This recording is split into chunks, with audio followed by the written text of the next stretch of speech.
शांत हो जाइए, शांत हो जाइए।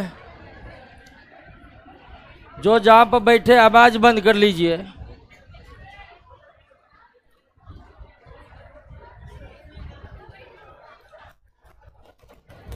क्लास ऑनलाइन भी अवेलेबल है, लैपटॉप पर भी अवेलेबल है।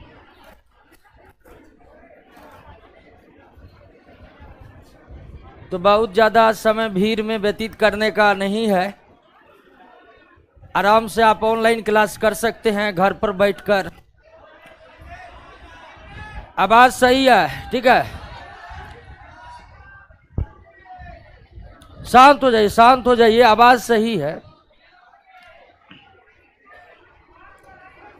आवाज़ बहुत ज़्यादा है, पहले आप शांत हो जाइए। शांत हो जाइएगा तब ना आवाज़ पहुंचेगा। आवाज़ बढ़ाने की जरूरत नहीं है, इसी आवाज़ में 4 साल से हम पढ़ा रहे हैं।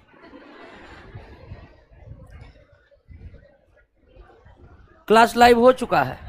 Okay okay.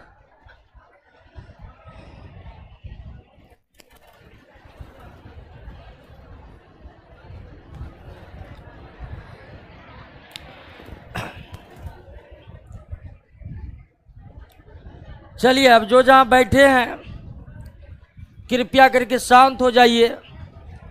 मन और मस्तिष्क को अपने अधीन कीजिए।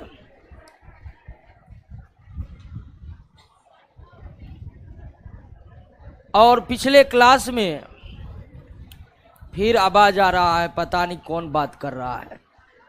बिल्कुल शांत हो जाइए, जो जहां बैठे शांत हो जाइए। पहले बातचीत मत कीजिए, क्योंकि हल्की हल्की आवाज मिलकर एक बड़ी आवाज बनती है और वो हम तक पहुंचती है। तो अब बिल्कुल शांत हो जाइए। पिछले क्लास में हम बायोलॉजी के पहले चैप्टर की शुरुआत किए थे और सेल चैप्टर था। सेल चैप्टर में हम ये समझ चुके हैं कि सेल क्या है। ये भी समझ चुके हैं कि सारे सजीवों के सेल एक तरह के होते नहीं है। और ये भी समझ चुके हैं कि सारे सजीवों में सेलों की संख्या भी समान होती नहीं है। फिर वैज्ञानिकों के बारे में समझे थे, जिनका सेल वाले चैप्टर में अहम योगदान है। और कल के क्लास में अंततः हम यह समझे थे कि 1931 में नॉल और रस्का इलेक्ट्रॉन माइक्रोस्कोप का खोज किया। और इलेक्ट्रॉन माइक्रोस्कोप जो है इतना व्यापक माइक्रोस्कोप है कि उससे सेल की संरचना, इलेक्ट्रॉन माइक्रोस्कोप से सेल की संरचना बिल्कुल स्पष्ट नजर आती है। तो आज हम सेल की संरचना के ही बारे में समझने वाले हैं। Cell structure. और सेल स्ट्रक्चर यानी कि कोशिका की संरचना को हम इलेक्ट्रॉन माइक्रोस्कोप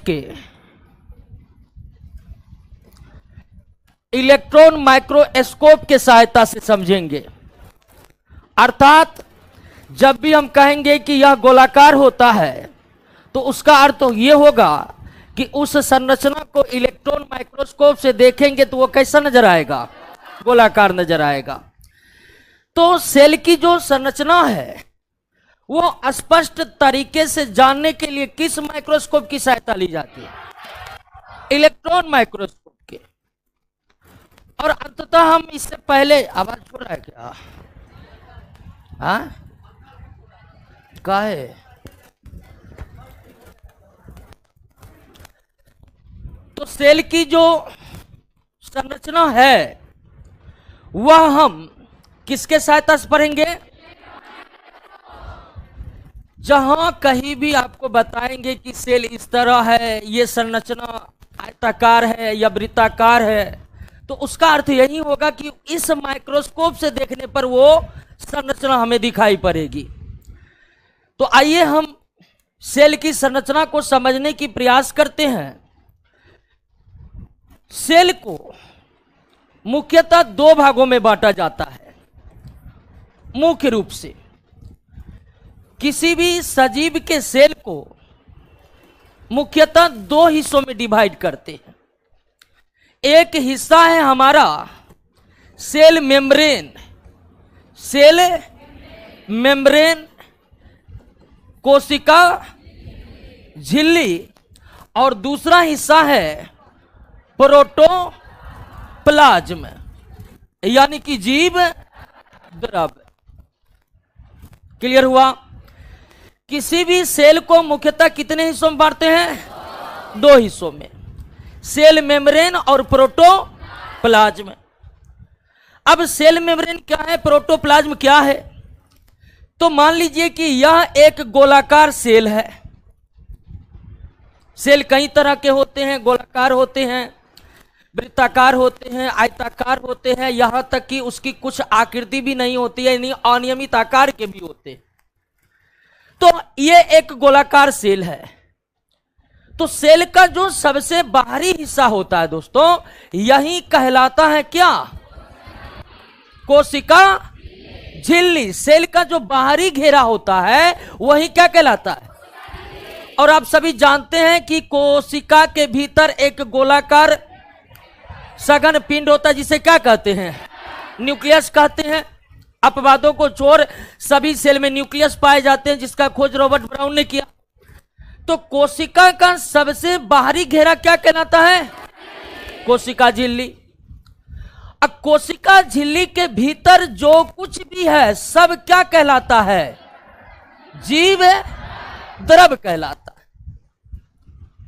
बाहरी घेरा क्या कहलाता है?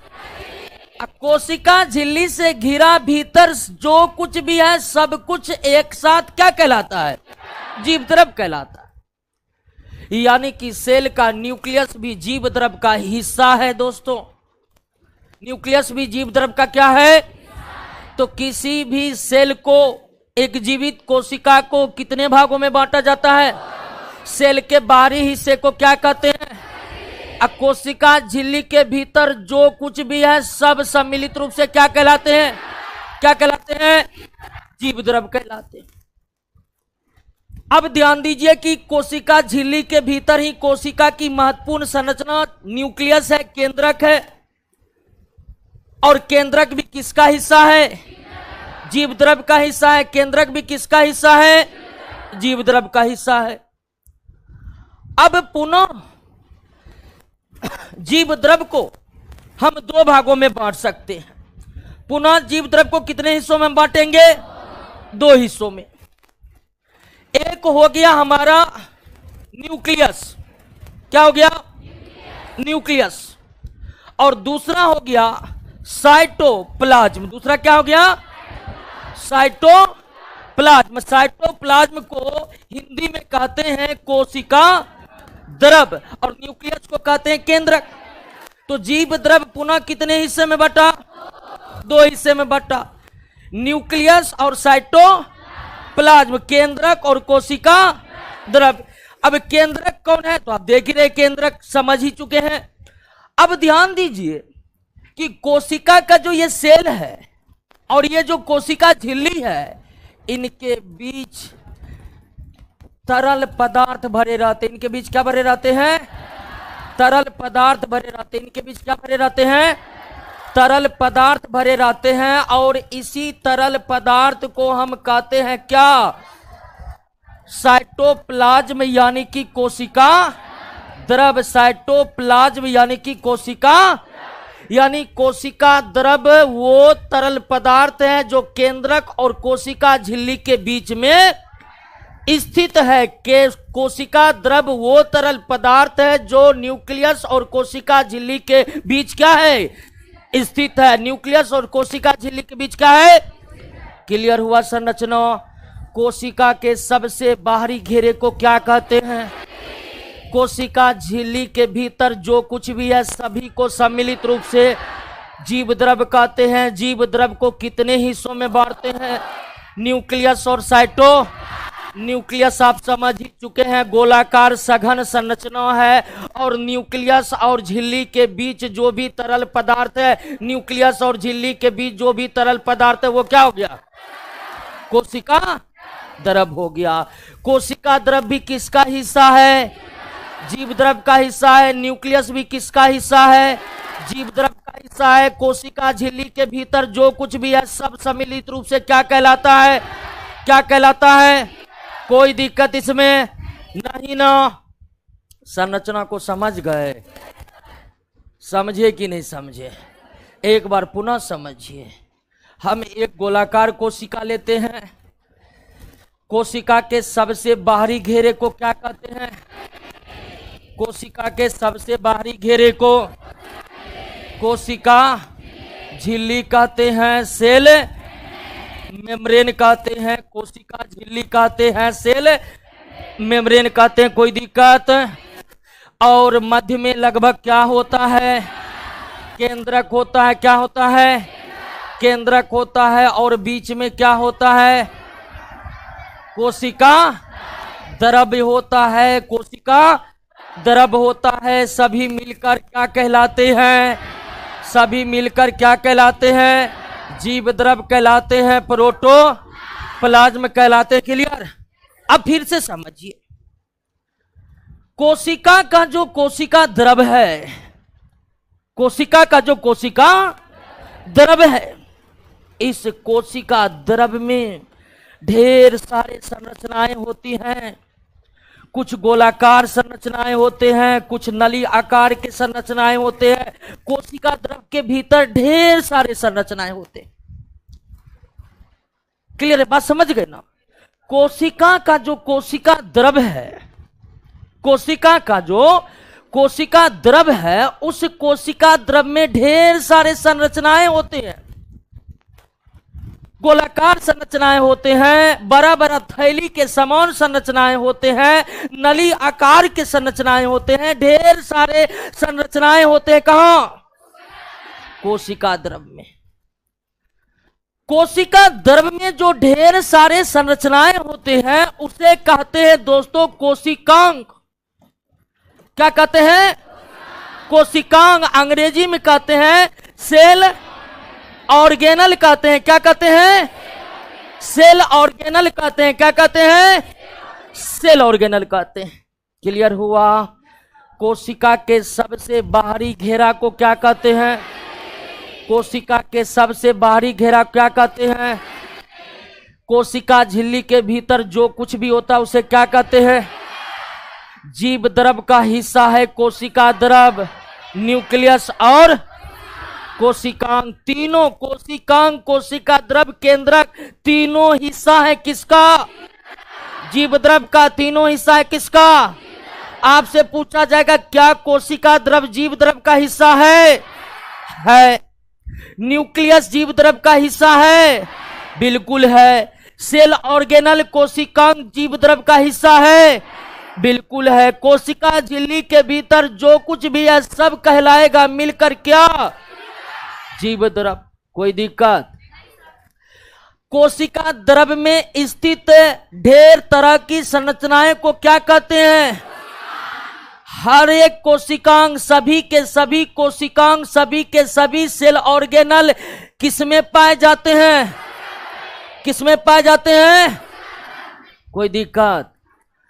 अब ध्यान दीजिए कि कोशिका द्रव में जो ढेर सारे संरचनाएं होते हैं, कोशिका द्रव में जो ढेर सारे संरचनाएं होते हैं जिन्हें कोशिकांग कहते हैं, वे सारे कोशिकांग एक तरह के नहीं होते।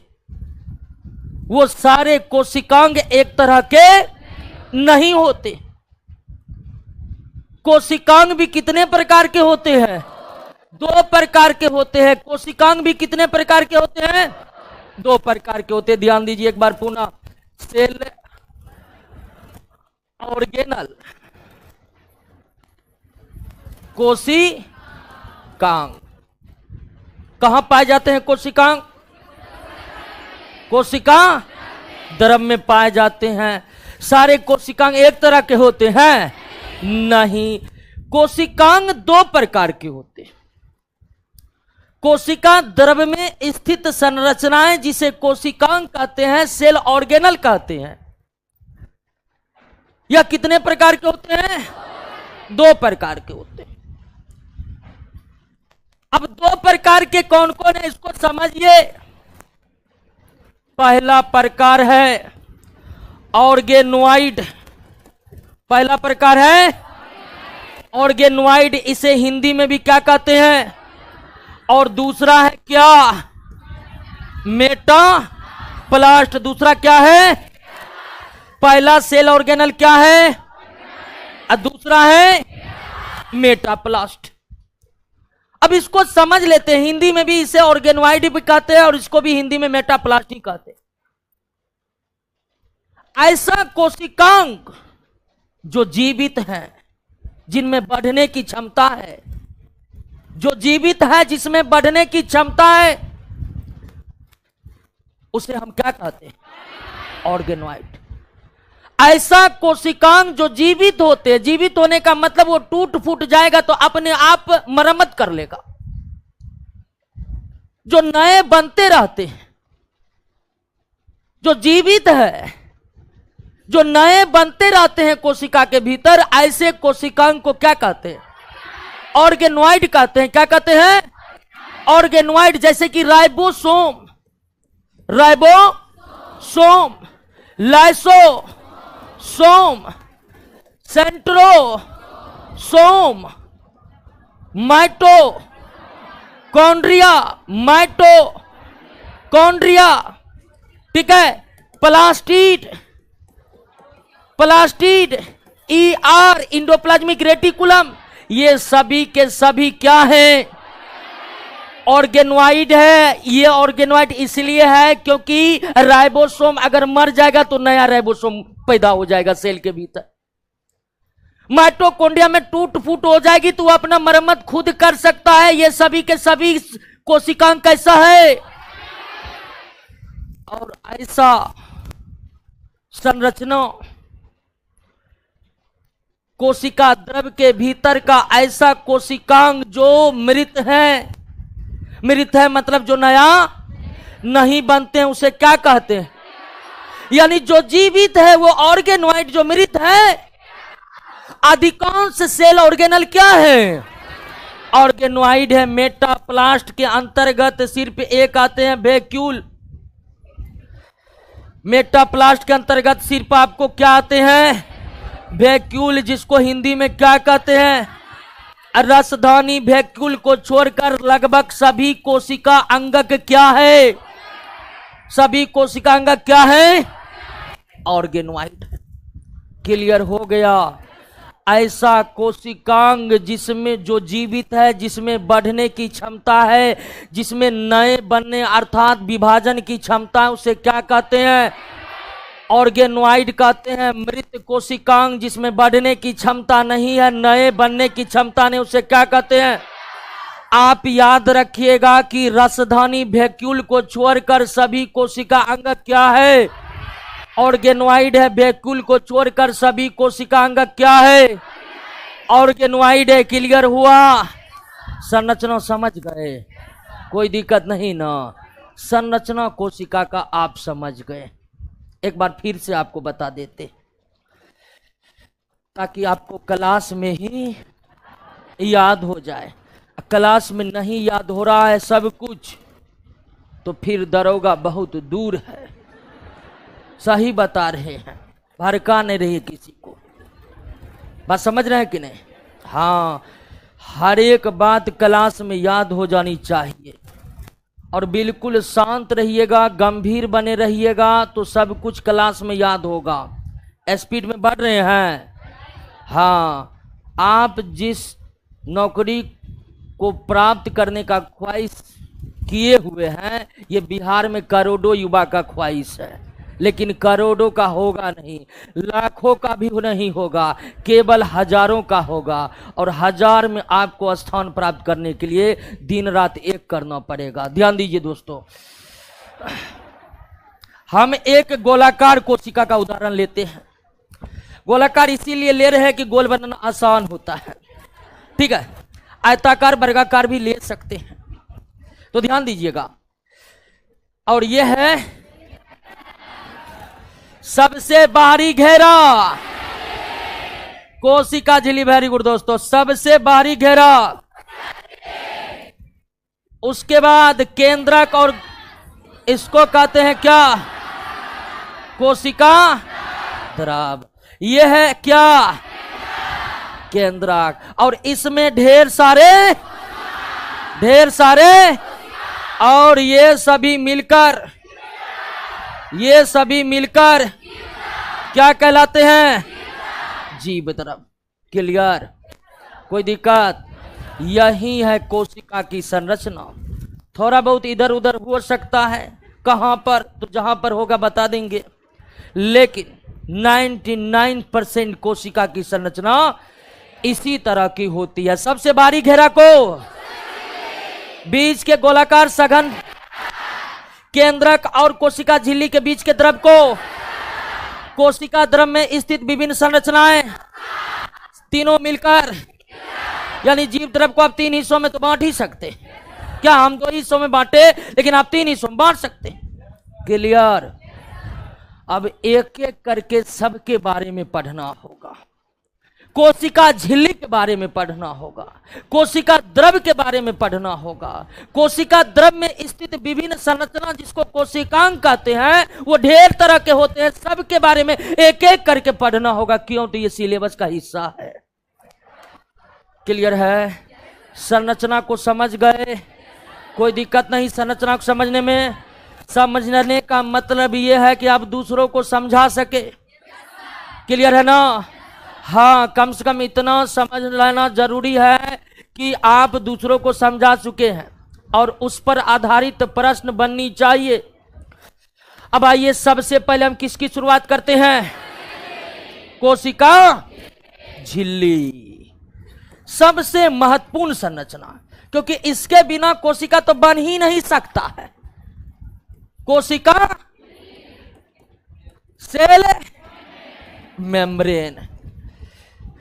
कुछ राइटर जो है इसे और किस नाम से जानते हैं?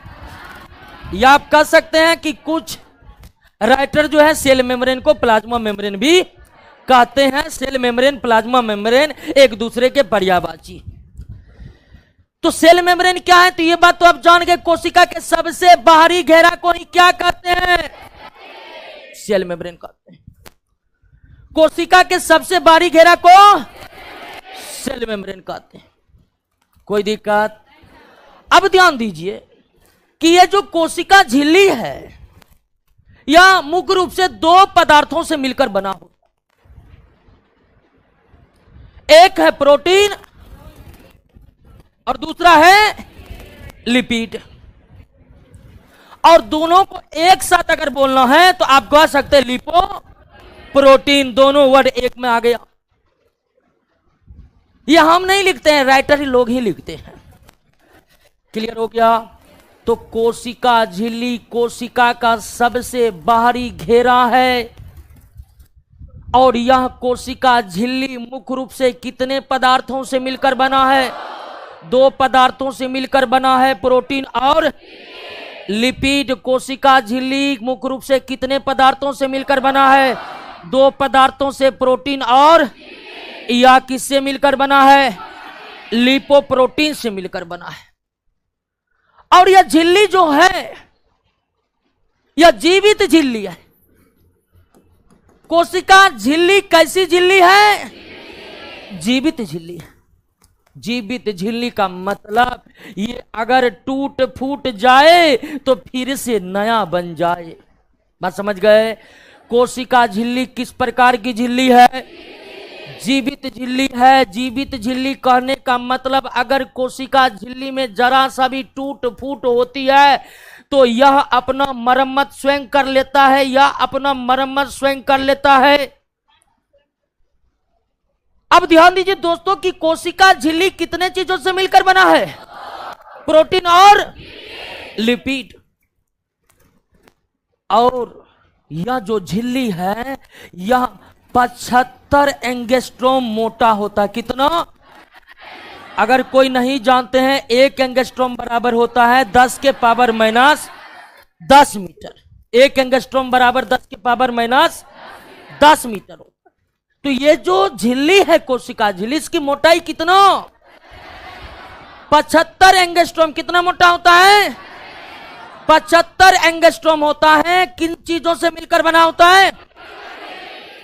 अब ध्यान दीजिए दोस्तों कि प्रोटीन और लिपिड से जो ये 75 एंगस्ट्रॉम मोटी परत बनी है कोशिका झिल्ली का, तो इस कोशिका झिल्ली में प्रोटीन और लिपिड किस प्रकार से व्यवस्थित रहते हैं, इस पर 2 वैज्ञानिकों का अलग अलग राय है।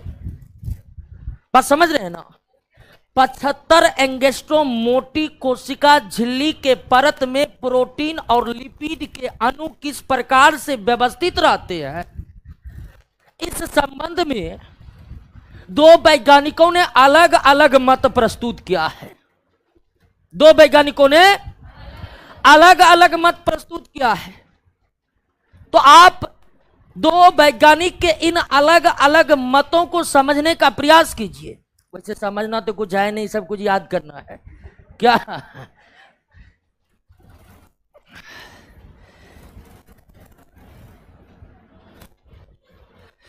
अब आपको समझना है दोस्तों क्या,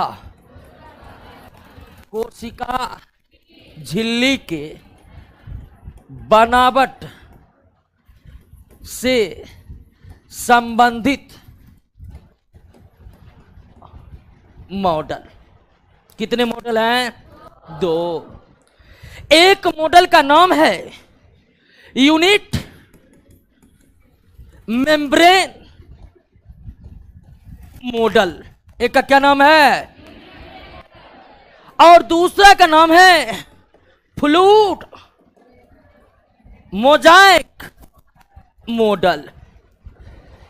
कोशिका झिल्ली की संरचना बताने के लिए कितने मॉडल हैं? 2 मॉडल है, यूनिट मेम्ब्रेन मॉडल और fluid Mosaic model.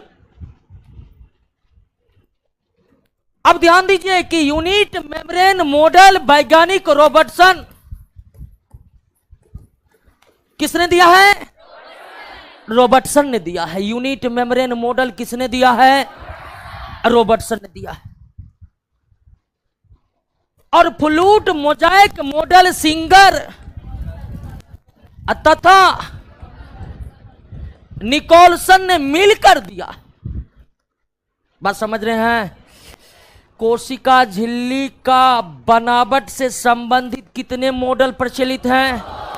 Unit membrane model, fluid Mosaic model. आपसे यह भी प्रश्न आ सकता कि यूनिट मेम्ब्रेन मॉडल किसके बारे में बताता है? फ्लूइड मोजाइक मॉडल किससे संबंधित है? यूनिट मेम्ब्रेन मॉडल किसने दिया है? फ्लूइड मोजाइक मॉडल किसने दिया है? और इसका नाम है सिंगर। इसको हिंदी में गायक नहीं कर दीजिएगा, नाम ही है सिंगर। दोनों मॉडल एक दूसरे के विपरीत, एक दूसरे के विपरीत। तो आप कहते कि दोनों मॉडल है एक दूसरे के विपरीत है, तो दोनों मिलकर आपस में बैठकर एक मॉडल काहे दे दिए? तो पहला मॉडल ये है, ये 1953 में आया और ये आया 1972 में। जब ये थे तो ये नहीं थे। बात समझे कि नहीं? अब यूनिट मेम्ब्रेन मॉडल क्या कहता है? यूनिट मेम्ब्रेन मॉडल कहता है कि कोशिका झिल्ली के ऊपर होता है प्रोटीन का परत, नीचे होता है प्रोटीन का परत, बीच में होता है लिपिड का परत। प्रोटीन का परत जो है 20 एंगस्ट्रॉम मोटा होता है। प्रोटीन का परत 20 एंगस्ट्रॉम मोटा होता है। लिपिड का परत 35 एंगस्ट्रॉम मोटा होता है। टोटल 75 हो गया। 20 दूना 40 से 30 70 5 75। क्या हुआ? यूनिट मेम्ब्रेन मॉडल कहता है कि कोशिका झिल्ली लिपिड और प्रोटीन से बना है, P for protein. Unit membrane model का कहना है कि कोशिका झिल्ली जो 75 एंगस्ट्रोम मोटी है, तो ऊपर में प्रोटीन का परत 20 एंगस्ट्रोम मोटा, नीचे में भी प्रोटीन का परत 20 एंगस्ट्रोम मोटा, बीच में लिपिड का परत 35 एंगस्ट्रोम मोटा। ये आपका क्या हो गया? Unit membrane model. तो यूनिट मेम्ब्रेन मॉडल कोशिका झिल्ली की संरचना किस प्रकार से बताया है देख लिए, कोई दिक्कत नहीं। लेकिन फ्लूइड मोजाइक मॉडल का कहना है नहीं, ये सब ऐसा कुछ नहीं होता है।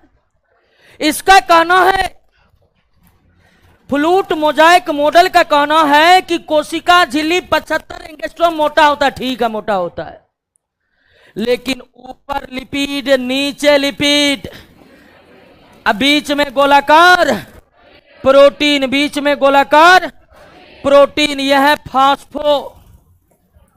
फॉस्फो यानी लिपिड में फास्फोरस जुड़ा हुआ है, तो फास्फो। यह है आपका गोलाकार प्रोटीन, यह है आपका गोलाकार प्रोटीन है, गोलाकार प्रोटीन है। तो फ्लूइड मोजाइक मॉडल कहता है कि कोशिका झिल्ली की जो संरचना होती है, दो फॉस्फोलिपिड परत के बीच में गोलाकार प्रोटीन होता है, गोलाकार इसका अणु है। क्लियर हो गया? तो कोशिका झिल्ली का बनावट के संदर्भ में कितने मॉडल प्रचलन में है? 2 मॉडल, दोनों अलग अलग चीज बताए हैं। तो कहिएगा सही कौन है? दोनों सही है, लेकिन ज्यादा सही कौन है? ये, क्योंकि ये नया है। क्लियर हो गया? यूनिट मेम्ब्रेन मॉडल क्या बताता है कि कोशिका झिल्ली के ऊपर प्रोटीन, नीचे प्रोटीन, बीच में है? छोड़ देते हैं। ऊपर प्रोटीन, नीचे प्रोटीन, बीच में लिपिड। अब फ्लूइड मोजाइक मॉडल कहता ना, ऊपर लिपिड, नीचे लिपिड, बीच में गोलाकार प्रोटीन। क्लियर हो गया? कोई दिक्कत नहीं ना? समझ गए हैं? तो हम ध्यान दीजिए, क्या क्या समझे कि कोशिका के सबसे बाहरी घेरा को ही क्या कहते हैं? कोशिका झिल्ली कहते हैं। अंग्रेजी में क्या कहते हैं? Cell membrane. सेल मेम्ब्रेन को ही कुछ राइटर प्लाज्मा मेम्ब्रेन भी लिखते हैं। ये कितने चीजों का बना है? प्रोटीन और लिपिड। ये कैसी झिल्ली है? जीवित झिल्ली होने का मतलब टूट फूट होगी तो ये अपने आप खुद से उसका क्या कर लेगा? अपने आप उसे खुद से क्या कर लेगा? मरम्मत कर लेगा। या कितना मोटा? दोनों मॉडल तो आप समझ ही गए। यूनिट मेम्ब्रेन मॉडल किसने दिया? रॉबर्टसन ने। फ्लूइड मोजाइक मॉडल किसने दिया? सिंगर और निकोलसन ने। क्लियर? अब ध्यान दीजिए दोस्तों कि ये जो कोशिका झिल्ली है, ये अर्धपारगम झिल्ली है। कैसा झिल्ली है? जीवित झिल्ली है, और उसके साथ साथ क्या है? अर्धपारगम यानी कि सेमी परमिएबल। ये क्या है दोस्तों? Semi permeable. कोशिका झिल्ली जीवित झिल्ली है, उसके साथ साथ कैसी झिल्ली? अर्धपारगम झिल्ली है। कैसी झिल्ली है? अब ध्यान दीजिए कि अर्धपारगम का मतलब क्या होता है, सेमी परमेबल का मतलब क्या होता है। अब देखिए कि कोई भी पदार्थ, ध्यान दीजिए, हम ये समझने का कोशिश करेंगे कि कोशिका झिल्ली जो अर्धपारगम झिल्ली है, कोशिका झिल्ली जो अर्धपारगम झिल्ली है, इस अर्धपारगम का मतलब क्या होता है। तो कोई भी पदार्थ कोशिका के भीतर नहीं जा सकता है। बाहर से कोई भी पदार्थ कोशिका के भीतर नहीं जा सकता है, और न ही सारे पदार्थ कोशिका से बाहर निकल सकता है। न ही सारे पदार्थ बाहर से कोशिका के भीतर जा सकता है, न ही कोशिका के भीतर का सारा पदार्थ कोशिका के बाहर निकल सकता है। बाहर से वही पदार्थ कोशिका के भीतर जाएगा जिसका जरूरत कोशिका को है। अंदर से वही पदार्थ बाहर निकलेगा जिसका जरूरत अब कोशिका को नहीं। बात को समझ गए ना? कोशिका झिल्ली बाहर से उन्हीं पदार्थों को भीतर आने देती है जिसकी जरूरत है। कोशिका झिल्ली उसी पदार्थ को बाहर निकलने देती है जिसका अब जरूरत नहीं है। न तो सारे पदार्थ कोशिका के भीतर आ सकते हैं, न ही कोशिका के भीतर का सारे पदार्थ कोशिका के बाहर निकल सकते हैं। यानी अंदर आने वाला और बाहर निकलने वाले पदार्थ पर नजर बनाए रखता कौन? कोशिका झिल्ली उसी पदार्थ को अंदर आने देती है जिसकी जरूरत है। कोशिका झिल्ली उसी पदार्थ को बाहर जाने देती है जिसकी जरूरत अब। इसी खास गुण होने के कारण हम कोशिका झिल्ली को क्या कहते हैं? अर्ध का मतलब आधा होता है, लेकिन आधा से कोई मतलब नहीं है। यहां पर कोशिका झिल्ली उसी पदार्थ को बाहर जाने देगा जिसका जरूरत अब कोशिका को। कोशिका झिल्ली उसी पदार्थ को कोशिका के अंदर आने देगा जिसकी जरूरत है। ये खास में किस्म का गुण होने के कारण ही कोशिका झिल्ली को क्या कहते हैं? तो कोशिका झिल्ली कैसी झिल्ली है? जीवित झिल्ली है। कोशिका झिल्ली कैसी झिल्ली है? और अर्ध पारगम किस गुण के कारण इसे कहते हैं? इस बात को आप समझे कि नहीं समझे? कोशिका झिल्ली कितनी मोटी होती है? 75 एंगस्ट्रोम मोटी होती है। कोशिका झिल्ली किसकी बनी होती है? प्रोटीन और लिपिड की बनी होती है। किसकी बनी होती है? क्लियर हुआ? अब हम समझते हैं कि इसका कार्य क्या है। कोशिका झिल्ली का क्या कार्य? सबसे तो पहला कार्य अब देख लिए, अंदर कौन आएगा बाहर कौन निकलेगा, इसी को तय करता है कौन? अंदर आने वाले बाहर जाने वाले पदार्थों पर नियंत्रण कोशिका का कौन सा भाग रखता है? कोशिका झिल्ली रखता है। दूसरा महत्वपूर्ण काम कि कोशिका को एक निश्चित आकृति कौन प्रदान करता है? अगर कोशिका झिल्ली गोल है तो कोशिका भी गोल होगा। अगर कोशिका झिल्ली ही वर्गाकार हो जाएगा तो कोशिका भी। यानी कोशिका झिल्ली कोशिका को एक निश्चित आकृति प्रदान करती। कोशिका झिल्ली एक कोशिका को दूसरे कोशिका से अलग करता है।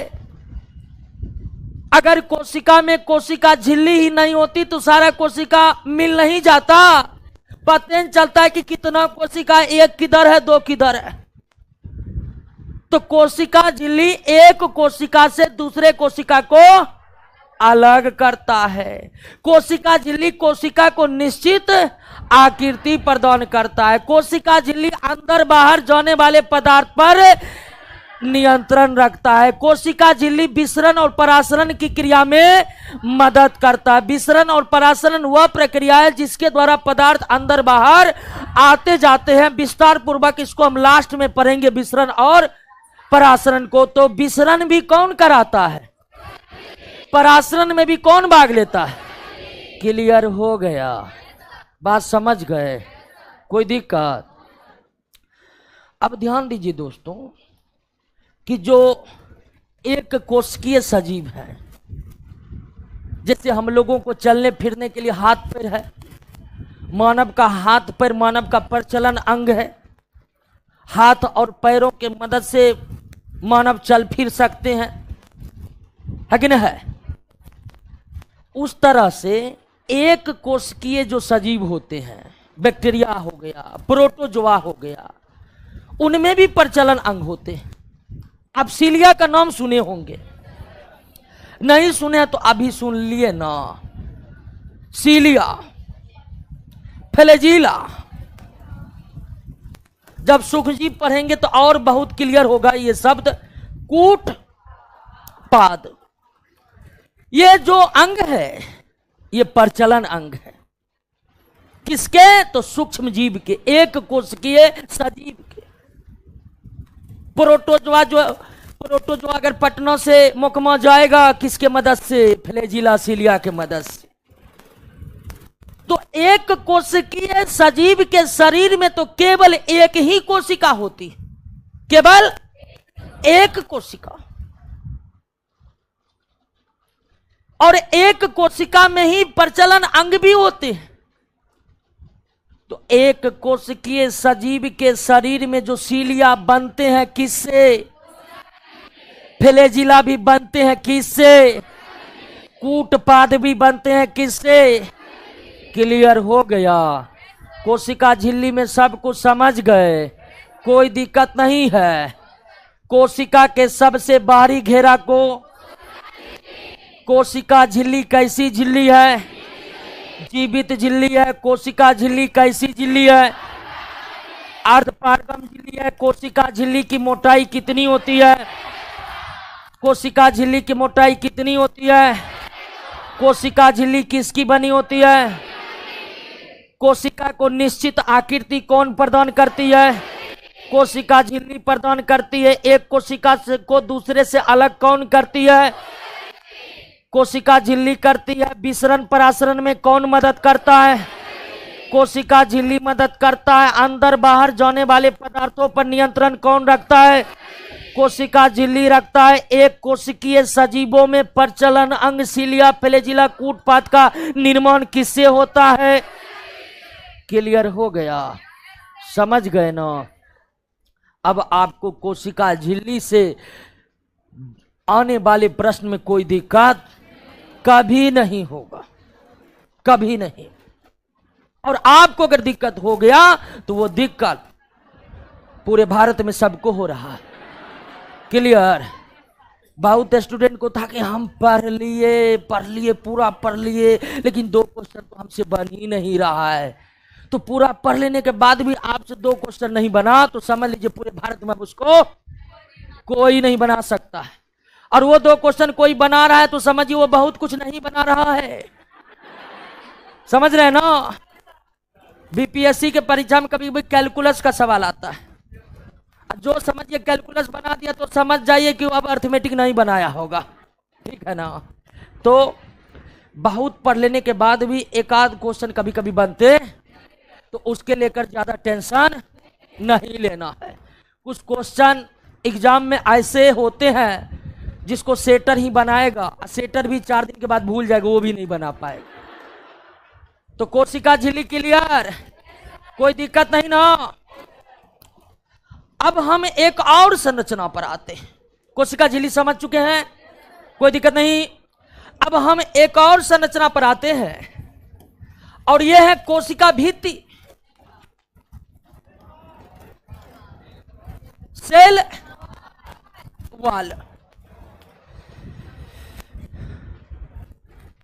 हालांकि यह सभी कोशिका में नहीं पाया जाता, लेकिन कोशिका झिल्ली सभी कोशिका में पाया जाता है।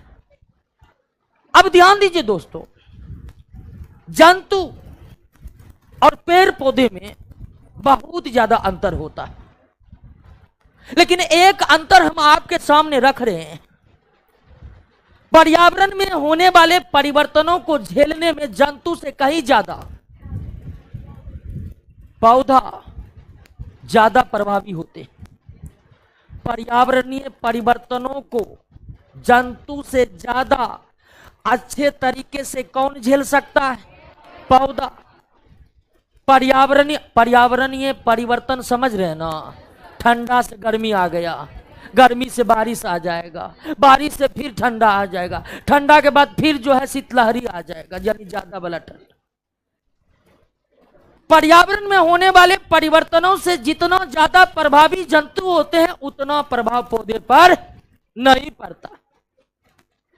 और खासकर आप देखे होंगे शीतलहरी के समय जब बहुत ज्यादा ठंड, टेम्परेचर बिहार का हो गया 5 डिग्री सेल्सियस, देखेंगे बहुत आदमी अब घर के भीतर, लेकिन उस स्थिति में पौधे पर बहुत कम प्रभाव पड़ते हैं। कुछ पौधे अत्यधिक ठंड से मर जाते हैं, लेकिन बहुत कम। कहने का मतलब है यह है दोस्तों कि पौधे जो पर्यावरणीय परिवर्तनों को झेलने में जंतुओं से जो ज्यादा सक्षम है, उसका कारण यह है कि पौधे के कोशिका जंतु से ज्यादा मजबूत होते हैं। पौधे के कोशिका जंतु से ज्यादा मजबूत होते हैं। हम लोगों के कोशिका के ऊपर में क्या है? कोशिका झिल्ली है। कोशिका झिल्ली है, जंतु। लेकिन पौधे के कोशिका में कोशिका झिल्ली के बाद भी एक परत होता है। कोशिका झिल्ली के बाद भी एक परत होता है। कोशिका झिल्ली के बाद भी एक परत होता है। कोशिका झिल्ली के बाद भी एक परत होता है, और उसी परत को क्या कहते हैं? कोशिका।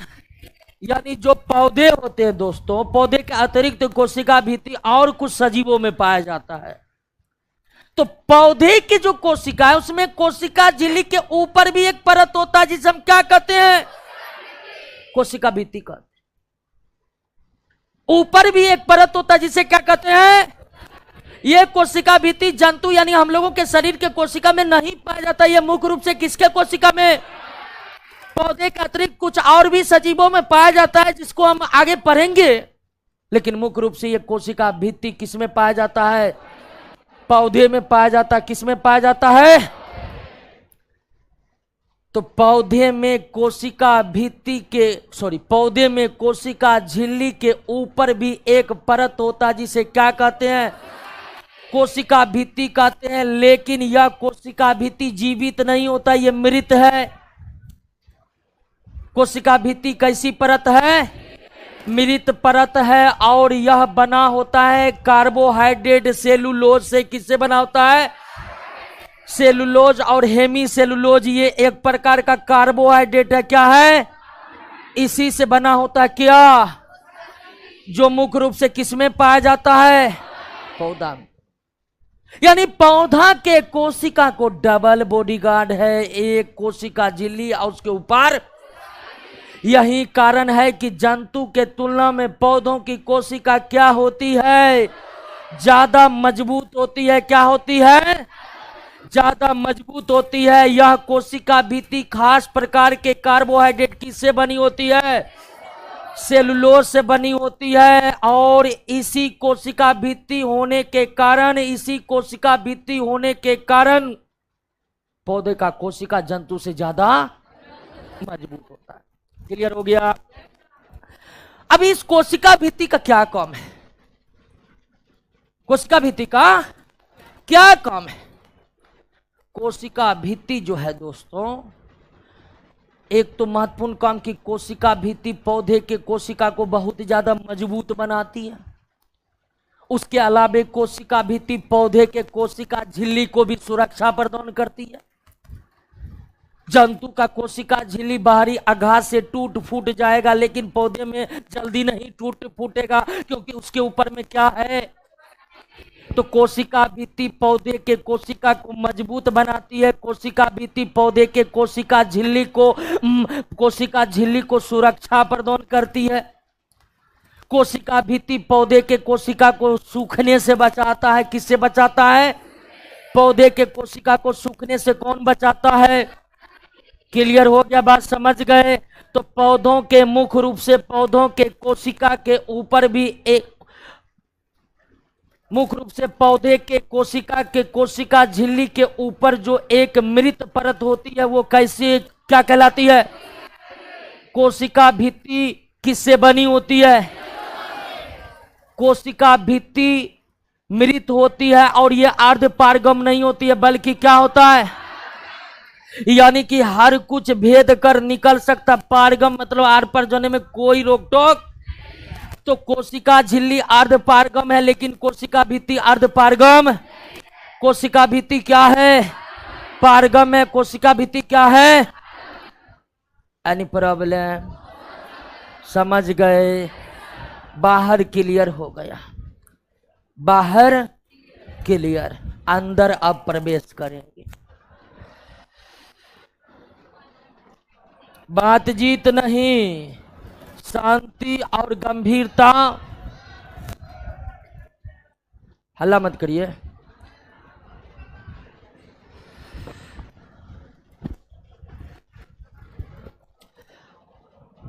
तो सेल के सबसे बाहरी घेरा को क्या कहते हैं? कोशिका झिल्ली। अब बीच में होता है केंद्रक और कोशिका झिल्ली के मध्य जो तरल पदार्थ होते हैं उसे क्या कहते हैं? कोशिका।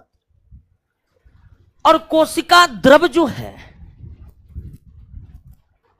कोशिका जो कोशिका द्रव है, अंग्रेजी में इसे कहते हैं साइटोप्लाज्म। क्या कहते हैं? साइटोप्लाज्म।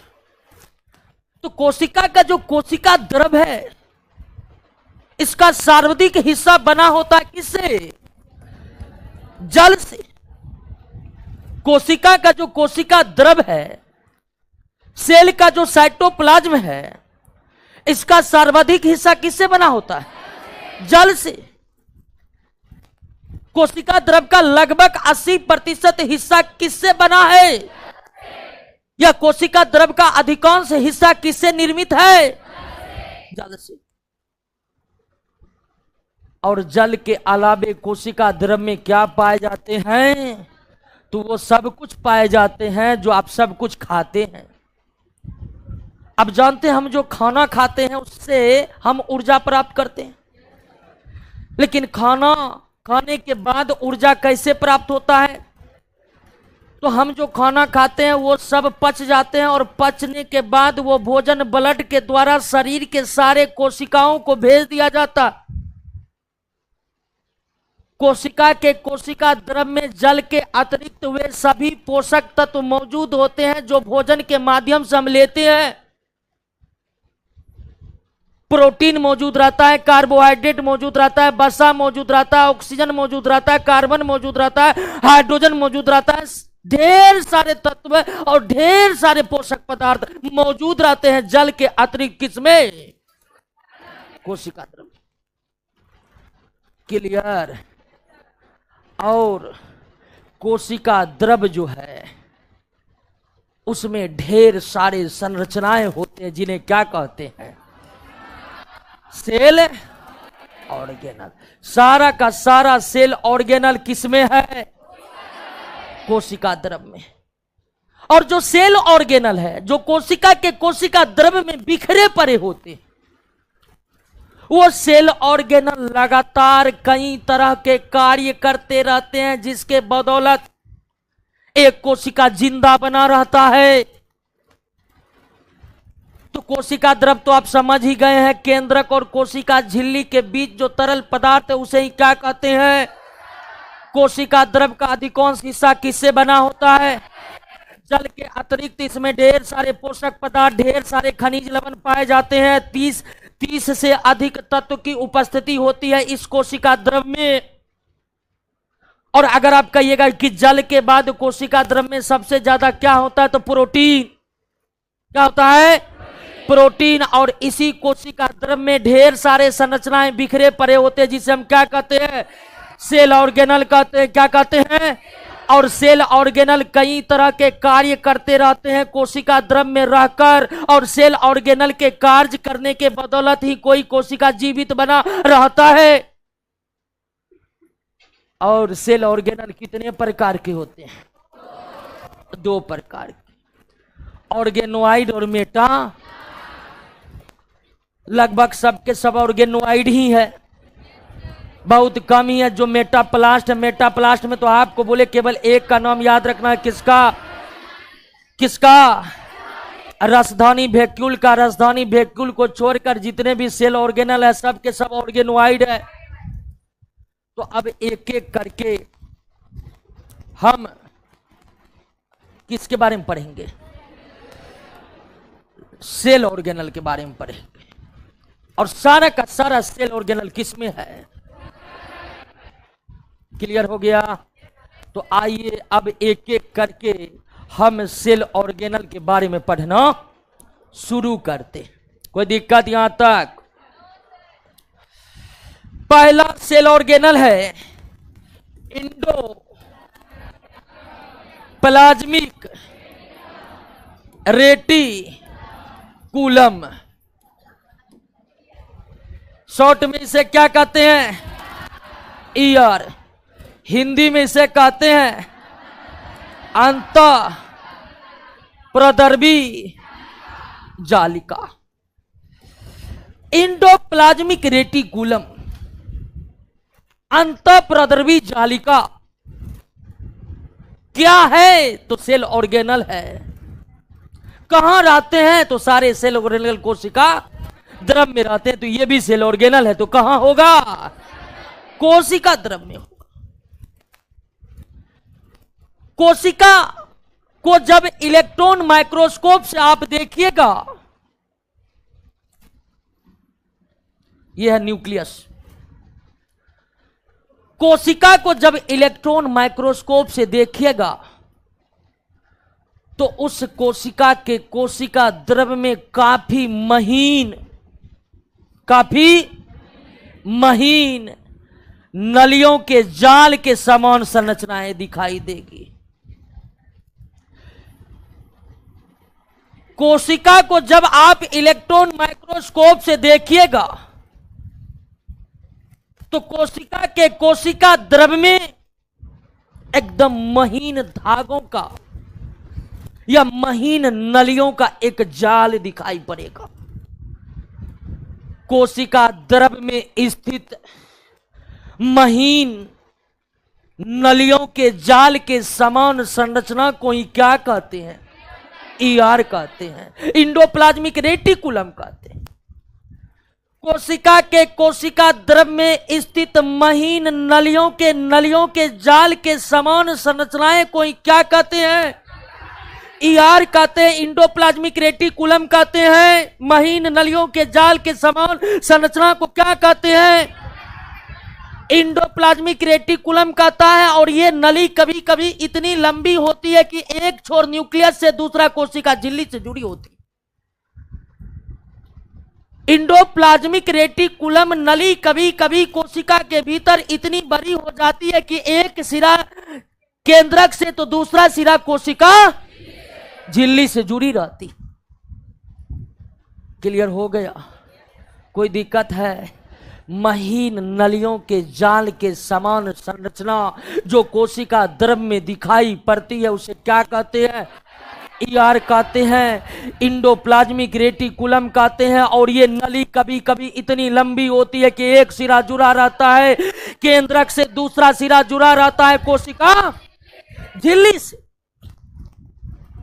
और यह किससे बनी होती है? उसी से जिससे कोशिका झिल्ली बना था, यानी प्रोटीन। और इंडोप्लाज्मिक रेटिकुलम भी किससे बना होता है?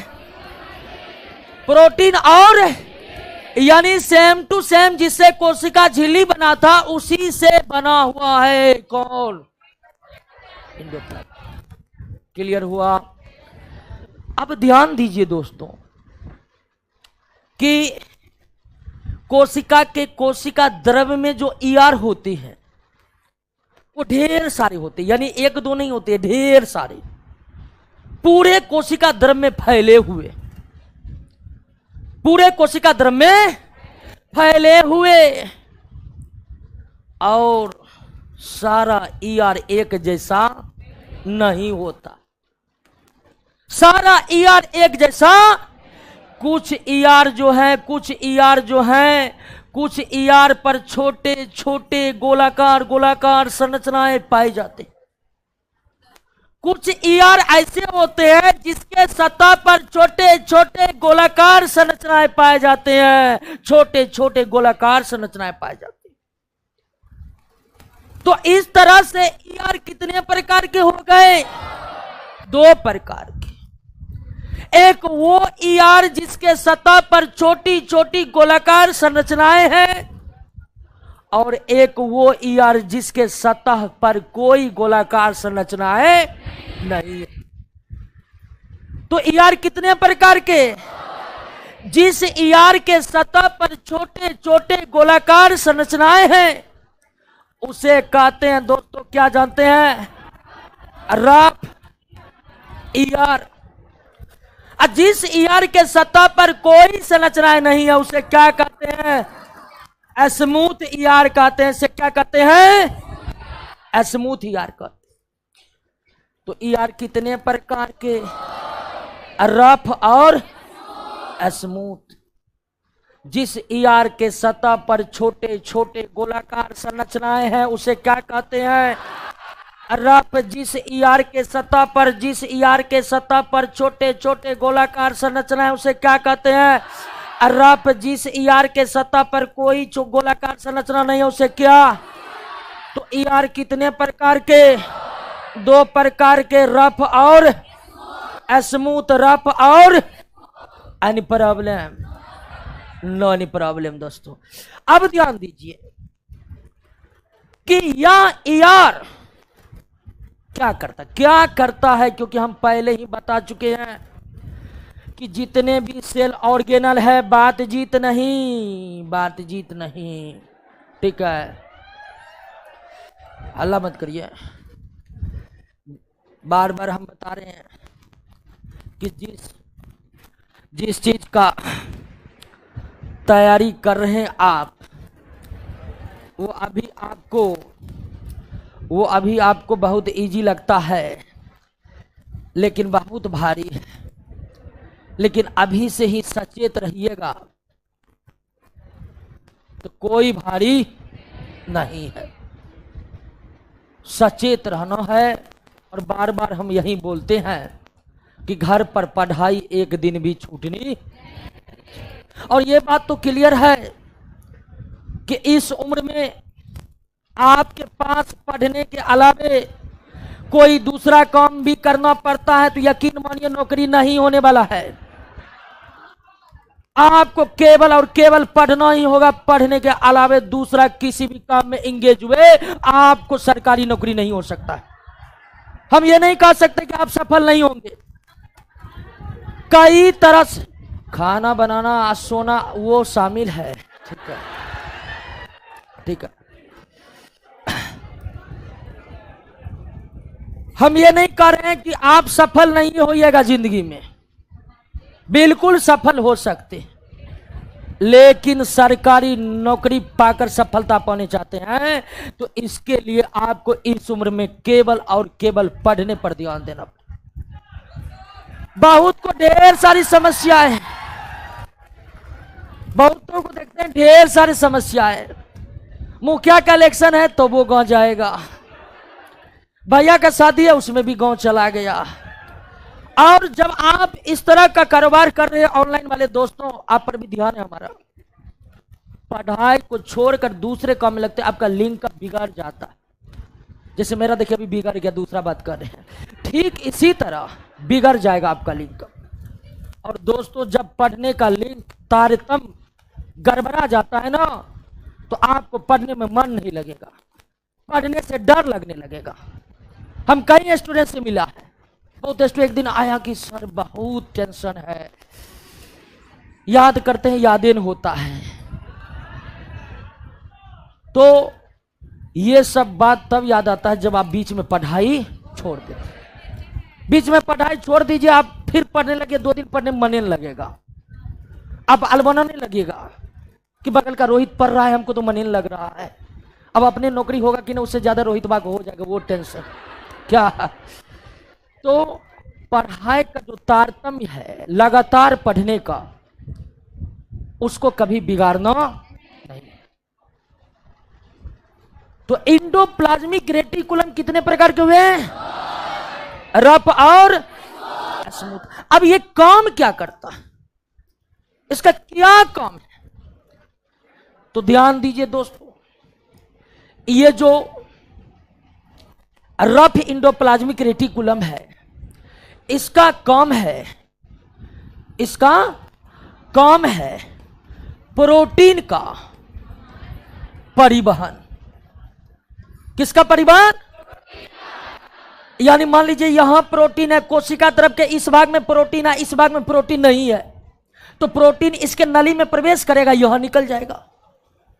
तो जो रफ इंडोप्लाज्मिक रेटिकुलम है वो मुख्य रूप से कोशिका के भीतर क्या काम करते हैं? प्रोटीन का परिवहन करते हैं। अब आप कहिएगा कि ये प्रोटीन लाते कहां से है जो उसका परिवहन कर रहा है?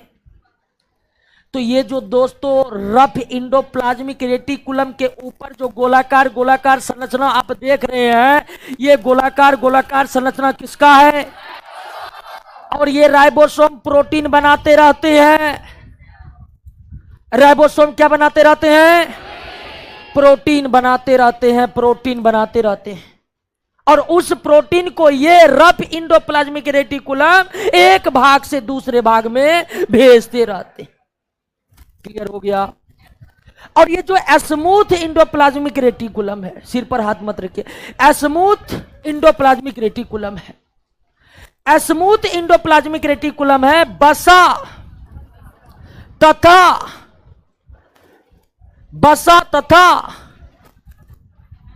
कोलेस्ट्रॉल का क्या करना? संश्लेषण करना। बसा और कोलेस्ट्रॉल का क्या करना? संश्लेषण करना। यह किसका काम है? प्रोटीन का परिवहन करना किसका काम है? क्लियर हो गया? अब ध्यान दीजिए, यहां पर एक वर्ड आया है बसा और कोलेस्ट्रॉल का संश्लेषण। इसका क्या मतलब हुआ? दोस्तों, आप जो भोजन करते हैं उस भोजन में तेल घी सब भी रहता है कि नहीं रहता है? उस तेल घी से आपको क्या मिलता है? बसा। और बसा का जब मानव के शरीर में पूरा पाचन हो जाता है या जंतु के शरीर में जब बसा का पूरा पाचन हो जाता है तो वो बदल जाता है फैटी एसिड में और ग्लिसरॉल में। किसमें? यानी बसा जंतुओं के शरीर में पचकर क्या बन जाता है? और फिर यह फैटी एसिड ग्लिसरॉल यानी कि पचा हुआ बसा ब्लड के माध्यम से पहुंच जाता है सारे कोशिका को। भोजन के माध्यम से क्या लिए? पचकर क्या बन गया? और पचा हुआ सारा भोजन ब्लड के माध्यम से हमारे शरीर के सारे कोशिकाओं को पहुंचा दिया जाता है। तो बसा कोशिका को पहुंचा किस रूप में? फैटी एसिड और ग्लिसरॉल के रूप में। अब जो फैटी एसिड ग्लिसरॉल इस कोशिका को मिला तो फिर इस दोनों को जोड़कर इसने क्या बना दिया? और यही कहलाया बसा का। कोलेस्ट्रॉल भी बसा का ही एक रूप। तो संश्लेषण का मतलब आप समझे कि नहीं समझे? आप जो भोजन करते हैं वो भोजन टुकड़े टुकड़े में बट जाता है और वो टुकड़े टुकड़े में बटा भोजन प्रत्येक कोशिकाओं को पहुंचा दिया जाता है शरीर के रक्त के द्वारा। और फिर हमारी कोशिका भोजन के टुकड़े को फिर से जोड़कर एक नया पदार्थ बनाती है जो हमारे शरीर को आवश्यकता है। क्लियर हो गया? तो रफ इंडोप्लाज्मिक रेटिकुलम का क्या काम है? स्मूथ का क्या काम है? क्लियर बात समझ में आई कि नहीं आई? कोई दिक्कत नहीं। एक बार पुनः समझिए दोस्तों, कोशिका द्रव में महीन नलियों के जाल के समान संरचना को क्या कहते हैं? कोशिका द्रव में महीन नलियों के जाल के समान संरचना को क्या कहते हैं? यह किसके बने होते हैं? प्रोटीन और लिपिड के। या कितने प्रकार के होते हैं? इसका काम क्या है? और बसा और कोलेस्ट्रॉल का प्रोटीन के परिवहन में मुख्य रूप से कौन भाग लेता है? और बसा कोलेस्ट्रॉल का संश्लेषण। उसके अलावे इस इंडोप्लाज्मिक रेटिकुलम को कोशिका का कंकाल तंत्र कहा जाता है। कोशिका का कंकाल तंत्र कहा जाता है।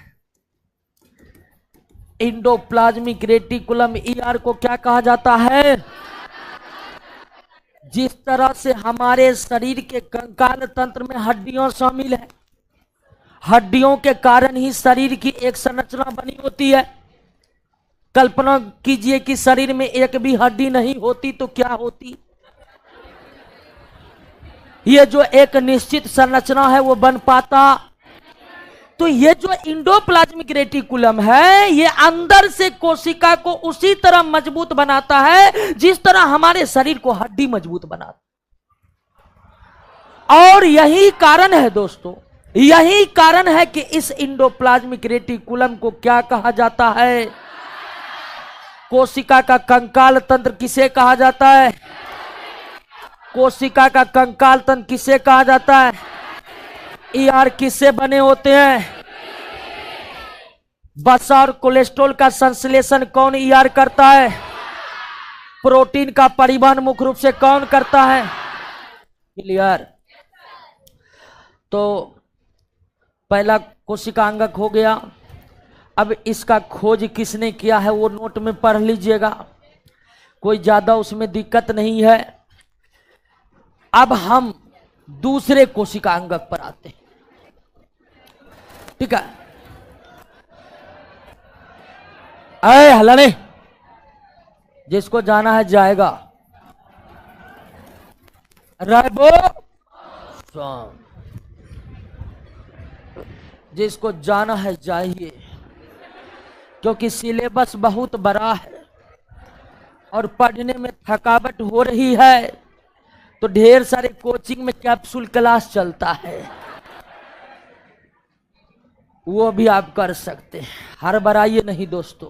राइबोसोम, राइबोसोम, और इस राइबोसोम के बारे में जो पढ़ेंगे तो ये भी कोशिका अंगक है, तो ये भी कहां पाया जाएगा? कोशिका द्रव में। कोशिका द्रव में ढेर सारे सबसे महीन नलियों का जाल के समान जो संरचना, उसे क्या कहते हैं? और इसी के सतह पर होता है क्या? राइबोसोम। लेकिन राइबोसोम छोटी छोटी थैली के समान संरचना, छोटी छोटी थैली के समान संरचना। इंडोप्लाज्मिक रेटिकुलम महीन नलियों के जाल के समान संरचना थी। इंडोप्लाज्मिक रेटिकुलम महीन नलियों के जाल के समान संरचना थी, लेकिन राइबोसोम छोटी छोटी थैली के समान संरचना है। कोशिका द्रव में छोटी छोटी थैली पूरे कोशिका द्रव में बिखरी पड़ी होती है। कुछ छोटी छोटी थैली इंडोप्लाज्मिक रेटिकुलम के सतह पर होती है, कुछ छोटी छोटी थैली आपस में गुच्छे बनाकर रहती है। और यही छोटी छोटी थैली क्या है? राइबोसोम। कोशिका द्रव में उपस्थित छोटी छोटी थैलियों के समान संरचना को क्या कहते हैं? राइबोसोम कहते हैं। और राइबोसोम आपको कोशिका द्रव में तीन तरह से दिख सकता है। अकेले बिखरे पड़े इंडोप्लाज्मिक रेटिकुलम के सतह पर, और गुच्छों में, और गुच्छों में। राइबोसोम आपको कोशिका द्रव में कितने प्रकार से दिख सकते हैं? तीन प्रकार से दिख सकते हैं। अकेले बिखरे पड़े इंडोप्लाज्मिक रेटिकुलम के, और गुच्छे रूप में। और गुच्छे में जो राइबोसोम होते हैं उसे पॉलीसोम भी कहते हैं। क्या कहते हैं? गुच्छे वाले राइबोसोम को क्या कहते हैं? और ध्यान दीजिए, जितने भी कोशिका अंगक हैं कोशिका द्रव में, उन सब में राइबोसोम सबसे छोटा है।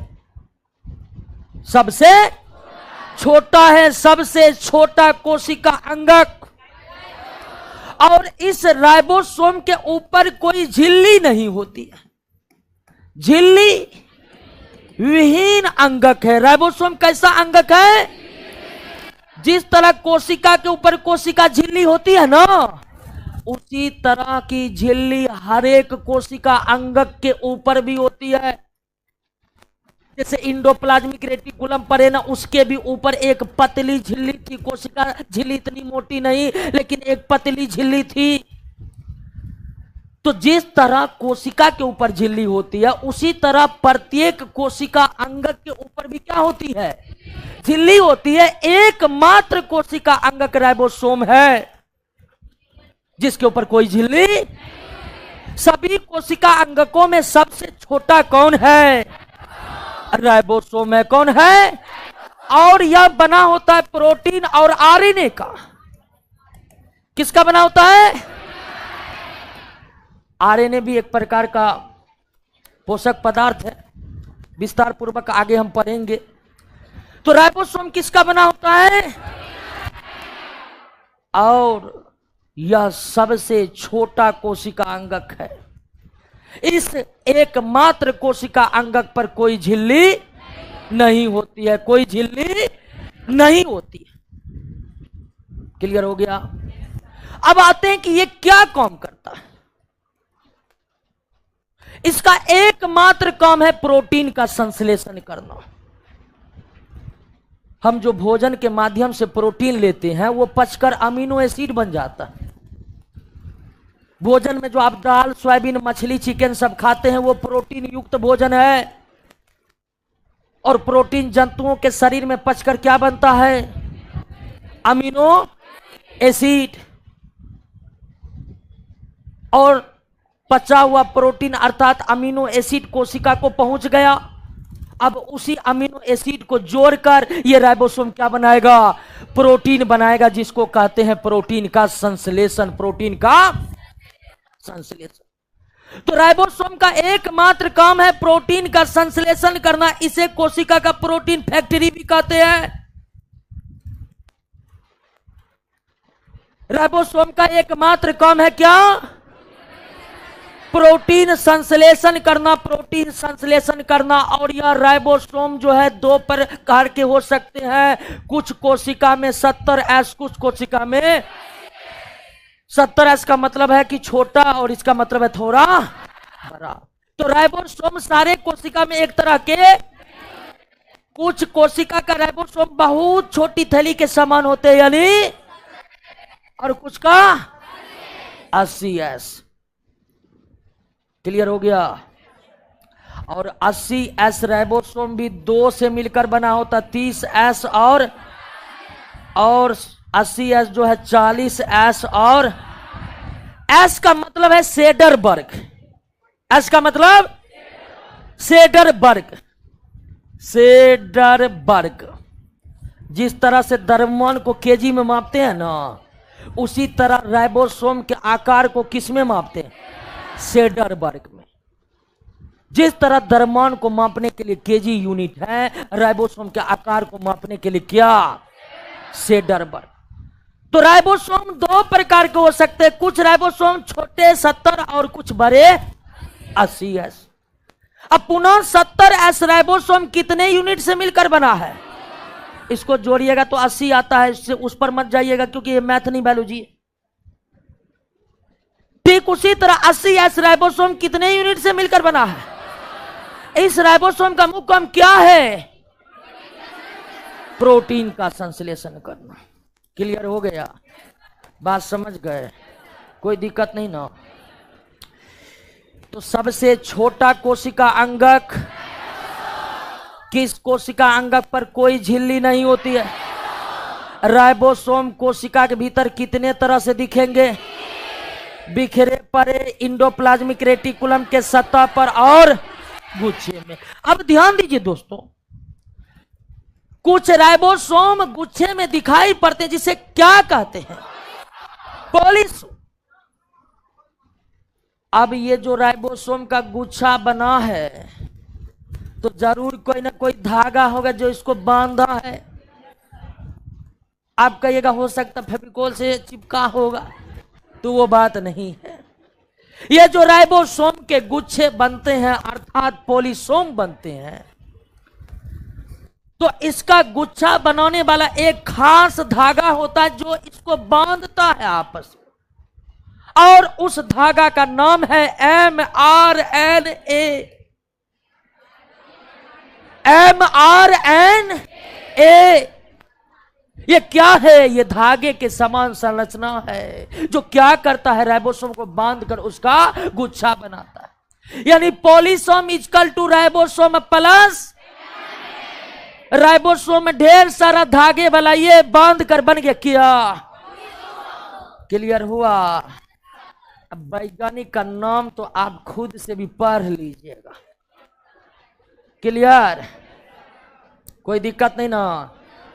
तो कोशिका का संरचना समझ गए, कोशिका अंगक भी दो समझ गए, और तीसरा कोशिका अंगक पर आइए। तीसरा कोशिका अंगक है गोल्जी, और गोल्जी बॉडी के बारे में कल के क्लास में पढ़ेंगे। बैठे रहिए, बैठे रहिए, बैठे रहिए, हर बराइए नहीं दोस्त। लड़की लोग पहले निकलिए।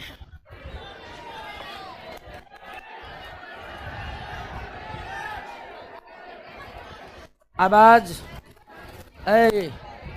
कल आवाज में थोड़ा सा भी गड़बड़ी नहीं होना चाहिए। आज ठीक कराइए रात में।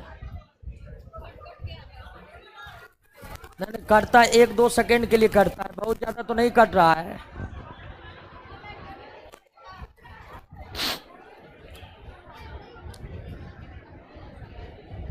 आराम से जाइएगा क्योंकि आपका घर वहीं पर है जहां से छोड़कर आए थे।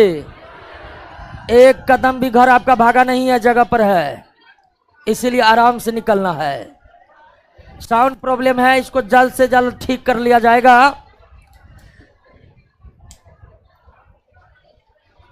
आज रात ठीक कराइए और पटना के सर्वश्रेष्ठ साउंड इंजीनियर को बुलाकर ठीक करवाइए।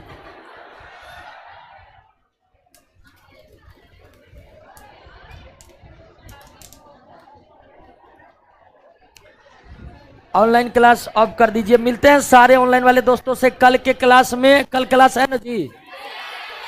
नहीं है? अच्छा अच्छा, नहीं है, सोमवार को होगा, लेकिन संडे को क्लास होगा ही होगा।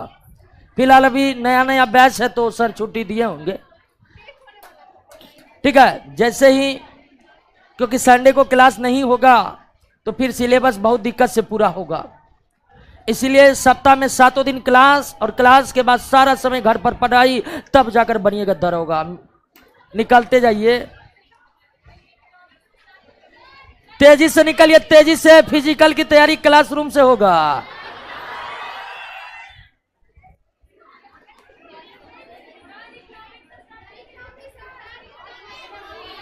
अरे सब कुछ एक बार पढ़ाएंगे।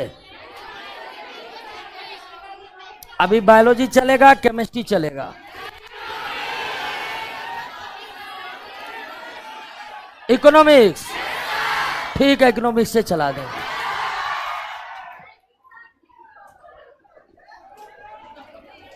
ऑनलाइन क्लास बंद कीजिए।